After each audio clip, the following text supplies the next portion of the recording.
Hi, folks, and welcome to another special Friday episode of my virtual coffee dates. Thank you so much for being here with me today. Today, I'd like to share with you some simple self-care strategies to help you alleviate stress and just feel calmer and more grounded when you are experiencing feelings of overwhelm. And I'd like to share with you some relatively simple, quick, and free ways that you can accomplish this.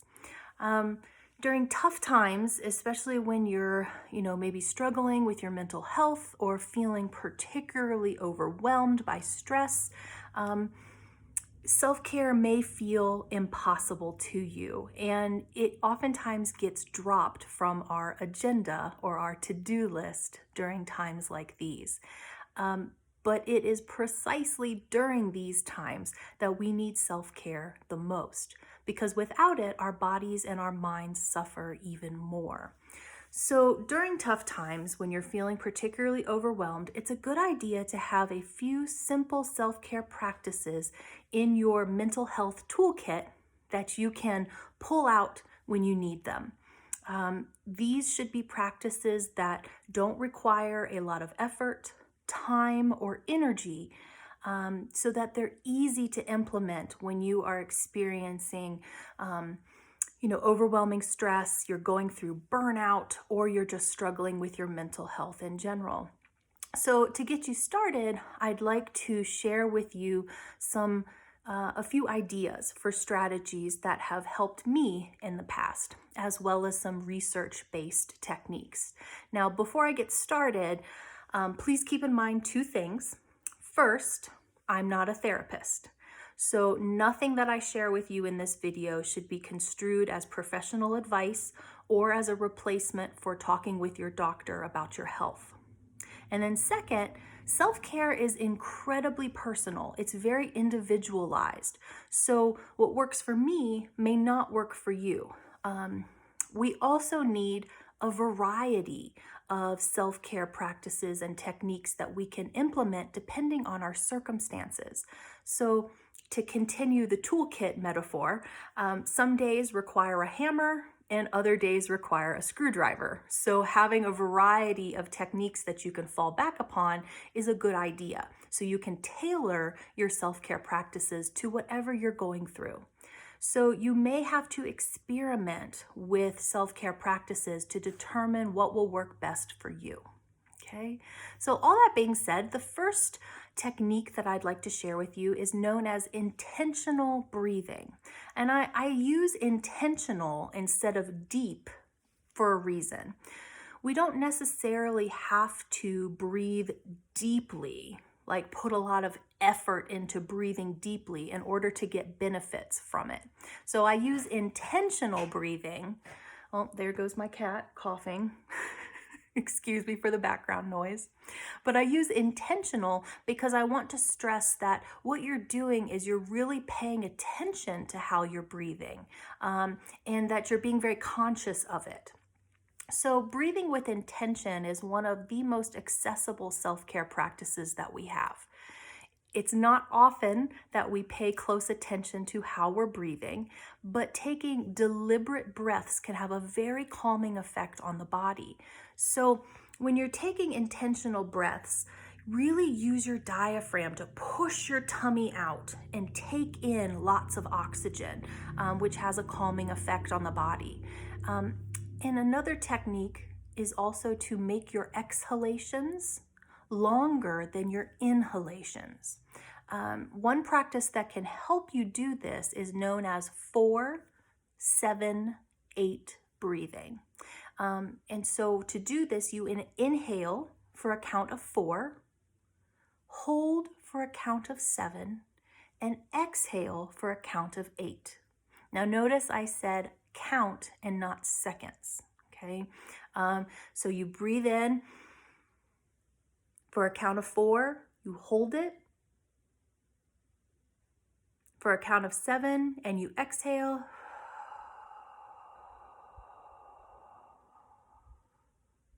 For a count of 8. And you repeat that at least 4 times in order to get the calming effect that the practice can create or inspire. So that's 4-7-8 breathing. So remember to use your diaphragm, push that tummy out, fill your lungs full of oxygen, make your exhalations longer than your inhalations, and that can really help to calm and center you when you're feeling particularly stressed or anxious. You can also combine movement with your breathing. So for example, as you inhale, you can open your hands, and as you exhale, make a gentle fist. So inhale, exhale. Inhale, exhale. So that simple movement can help you focus more on your breath, and also just moving your body in that slight way can also be a method to kind of calm your body, get your extra energy out of your system, and kind of reset your body. Or you could tent your fingers like this and move them as you breathe. So you can inhale and exhale. Inhale, exhale. So just doing some very simple bodily movements in combination with your breath can really be grounding. And if you're interested in a guided meditation that really focuses on the breath, I will link in the description box below to one of my videos for meditation for beginners in case you're interested. So another technique that you can implement quite easily and for free and with very little effort for most people is to get outside. There's a reason why poets have written about the restorative power of nature, because being in a green space of some sort can really have a positive impact on your mood. Now, going outside or taking a nature walk is not going to all of a sudden solve all your mental health struggles and issues. Of course not. But it really can have a calming effect on the body as well as boost your mood. So if it's available to you, I encourage you to get outside for just a couple of minutes whenever you can. When I start to feel tired or grouchy or crabby, one of the best ways to alter my energy is to go outside. And sometimes I just stand in the sunshine for a couple of minutes and kind of take in that light and that warmth. If I have the energy, I'll take a walk around the neighborhood. And on low energy days or days when I'm really struggling, sometimes all I do is sit next to a window. Sometimes I just open the shades and sit in the sun. Other times I actually open the window to get some of the fresh air and just sit beside the window for a little while. So try to get some nature, some fresh air, some green space from grass or trees, or the warmth of the sun on your body at some point to really boost your mood and kind of calm you down and make you feel a little bit more centered and connected to the earth. So that's getting outside. A third strategy that you may or may not have heard about is watching ASMR videos. So it's an acronym that stands for Autonomous Sensory Meridian Response, ASMR. And the ASMR is a physical and mental response to stimuli that is characterized by a tingling sensation that typically starts at the top of the scalp, at the scalp at the top of your head, and then travels down your neck and your spine. Some people describe it as mimicking the chills, right? Some people describe it as like goosebumps, while others describe it as almost like a mild and comfortable electrical current going from the top of your head to the base of your spine. Those who experience ASMR, who experience this sensation, report that it helps them reduce stress and feel more relaxed. It helps them fall asleep and sometimes even makes them feel mildly euphoric. So the stimuli that elicit this ASMR response are called triggers, and there are a huge variety of triggers because every person is unique and people are going to respond differently to them.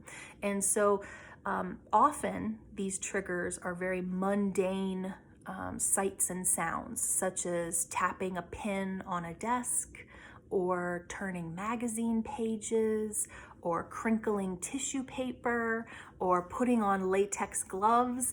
All of these have different sights and sounds associated with them that can actually elicit that tingly ASMR response in some people.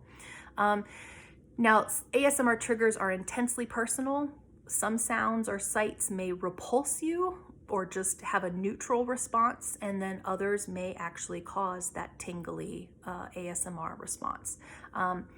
And because of that, there's a huge variety of videos out there, mostly on YouTube, and there are a ton of content creators who are putting out these ASMR videos to help people relax and to help people sleep.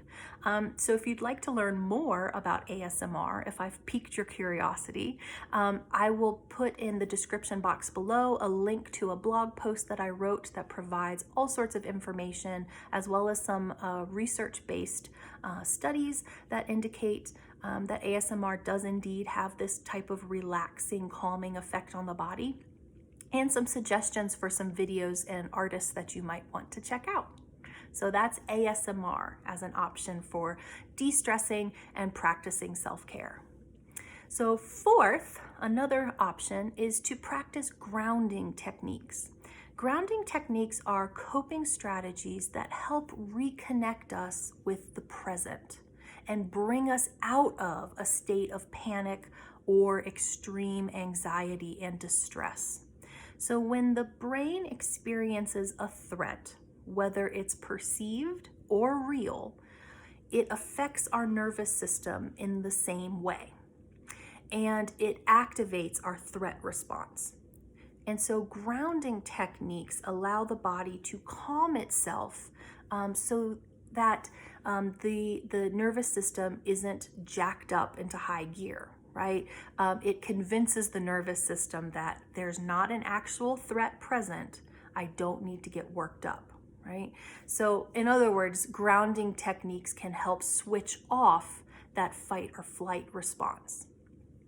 So before I share these potential grounding techniques, I just got to reiterate once again that I'm not a medical doctor or a therapist, so the information I'm providing is just a reflection of my personal experience as well as research that I've conducted, and it shouldn't replace you talking with your doctor if you are experiencing things like anxiety or PTSD or panic attacks, okay? Please consult your doctor.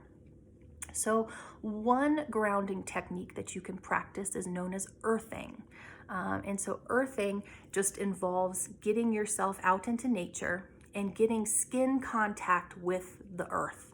So typically this means barefoot in the grass or in the dirt or in sand, some natural form of material that you can get your skin into. So people who garden a lot and get their hands in the dirt, they're actually engaging in earthing, and that type of behavior can have a really de-stressing effect on the body. But if you're not a gardener, if it's accessible to you and you're able to, get outside, take your shoes off and put your bare feet in the grass, scrunch your toes up around the blades of grass, or get your feet into some dirt. I know it sounds weird, but it really does have a very grounding effect on the body. You're connecting your body directly to the earth, and it can have a really powerful de-stressing effect. So earthing is one grounding technique. Another grounding technique is known as legs up the wall, which is a restorative yoga pose. And it's fantastic for quieting the mind and calming the body. So when you combine legs up the wall with slow rhythmic breathing, that intentional breathing I talked about earlier, you're tapping into what's known as the rest and digest response of the parasympathetic nervous system. And so this allows your heart rate to slow, your muscles to relax, And you actually have an increase in gastrointestinal activity, which is interesting. And this pose also directs blood flow to your vital organs in your core or your trunk. And so all of this combined promotes really deep relaxation and restoration. So to practice it, find a bit of blank wall space in your home or wherever you are, and wiggle your butt up close to the baseboard of the wall. And you might want to rest your hips and head on a folded up blanket or a pillow or a bolster in order to make yourself more comfortable. And then extend or swing your legs up the wall and place your heels directly on the wall. And then open your arms out to your side, and basically your torso and your arms will form a T shape. And then close your eyes and focus on your breath.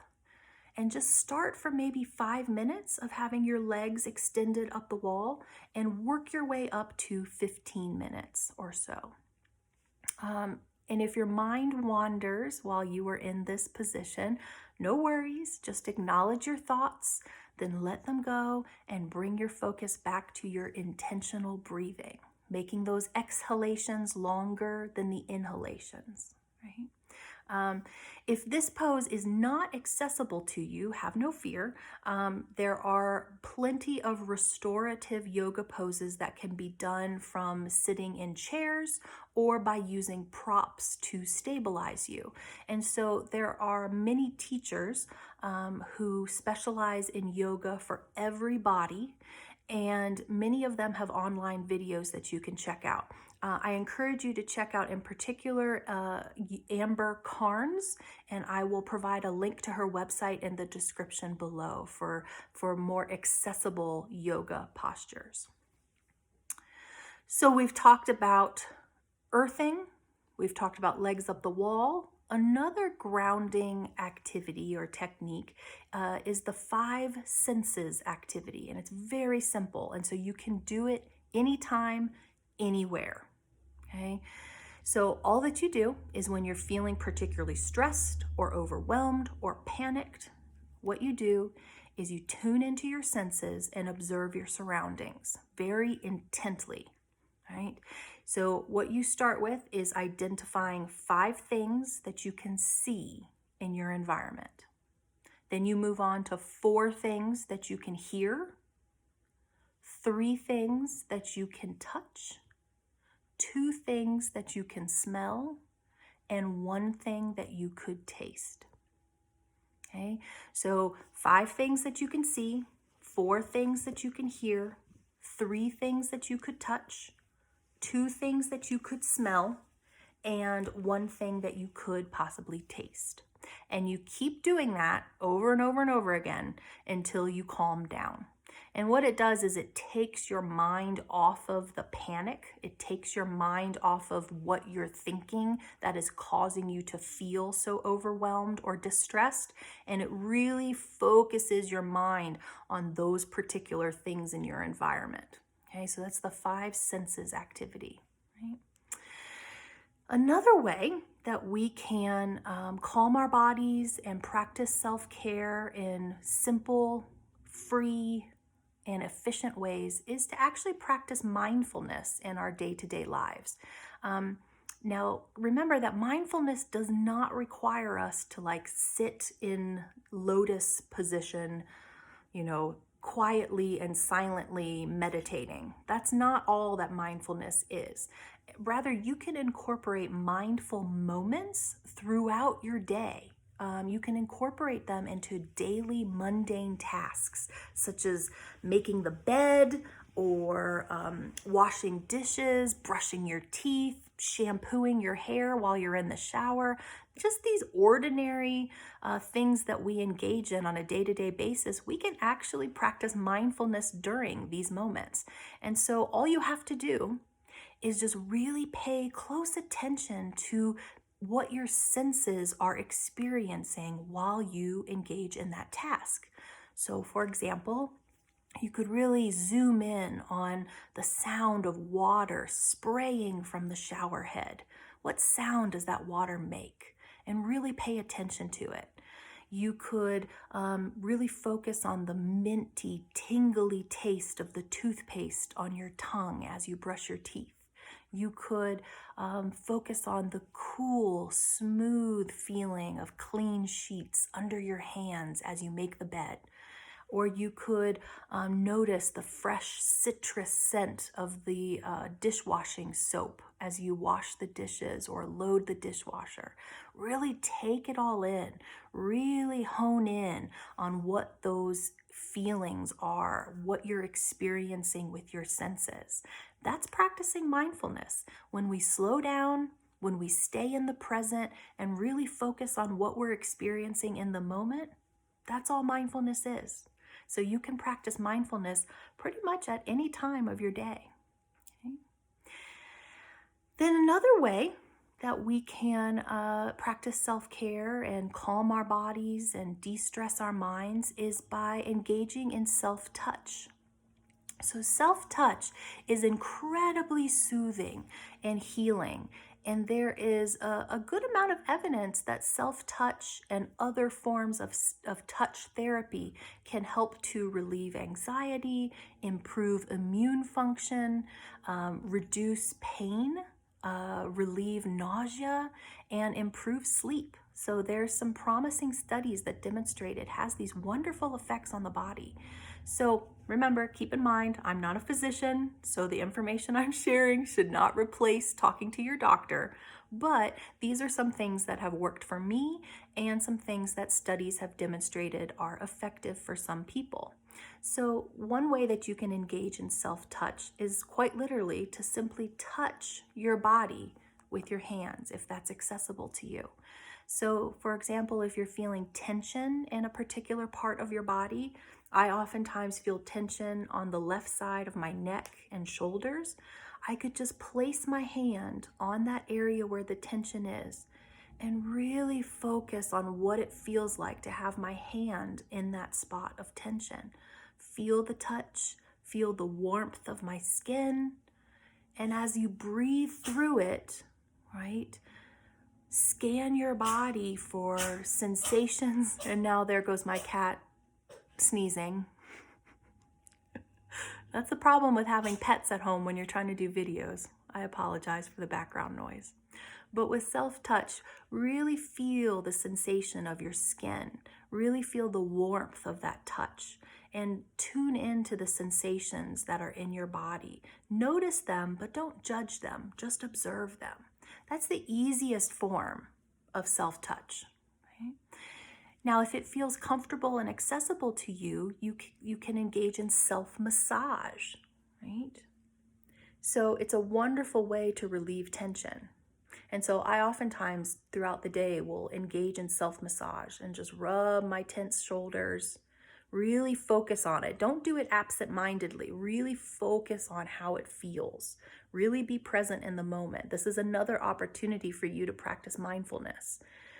So you could also squeeze and massage different parts of your hands, right? So there's some reflexology techniques that you could engage in, especially in this area of your palm where your thumb meets your palm, that fleshy area.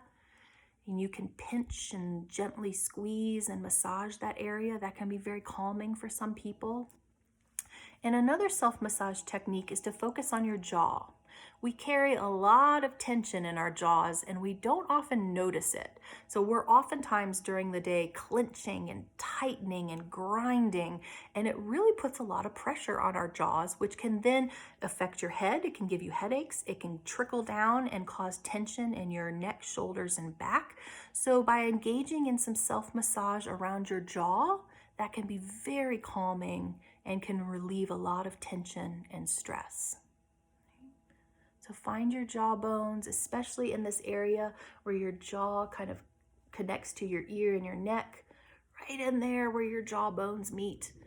Get your fingers in there and gently massage that area. You can even open and close your mouth or force a yawn so that your mouth opens really wide, and that can also release a lot of tension in your jaw. So those are some self-massage or self-touch strategies to try when you're feeling particularly stressed or overwhelmed. Facial, right? Massaging your forehead, scalp massages, foot massages you give yourself. All of these are wonderful ways to engage in self-touch. So I hope these techniques that I shared with you today may ease tension in your body, relieve stress, and help you feel more grounded. So to review, we talked about intentional breathing, spending time outside in nature, ASMR videos, grounding techniques, mindfulness, and self-touch. So please remember that self-care is incredibly personal, and what works for one person may not work for another. So you may need to experiment with a variety of techniques in order to find something that will work for you. And also keep in mind that when we're busy, stressed, or struggling, it's common to feel like we don't have the energy or the time or the space for self-care. But without it, our minds and bodies suffer even more. So a sustainable self-care practice is about creating micro moments, small moments within each day to prioritize your own well-being. So these small rituals that I shared with you today, or other ones that you come up with, all add up. Those micro moments all add up to a healthier, more grounded, and more resilient self. It allows us to weather the storms that life oftentimes brings us, because being human is really tough sometimes. So, but remember the words of Brene Brown, that what we don't need in the midst of struggle is shame for being human. So don't feel badly if your self-care practices don't resemble the highly stylized and edited images on social media. Okay? Self-care does not require you to buy anything. Self-care does not require you to devote lots and lots of your time. Don't buy into the hype and the commodification of self-care that is running rampant in the past few years. Self-care doesn't require you to spend money, doesn't require a lot of time, and it doesn't need to look glamorous. Oftentimes, it's really mundane things that we fit into these micro moments throughout our days that make the biggest impact on our physical and mental health. So self-care is simply any activity that helps us to cope, helps us prevent burnout and stress, and also helps us recover from tough times. That's all self-care is. That's what it boils down to. So, all of that being said, I shared a lot of information with you today that I hope you found helpful. If there are self-care strategies and techniques that you've tried that you think others might benefit from, please leave a comment and share that wisdom. We all can learn from one another and try out some of the strategies and techniques that others have found to be successful. And so I hope that you are able to prioritize self-care over the weekend. Weekends are a great time to do that. But remember, it only takes a couple of minutes, right? And it can make a world of difference to your health. So take care of yourself, take care of others, and I'll see you next time. Thank you so much.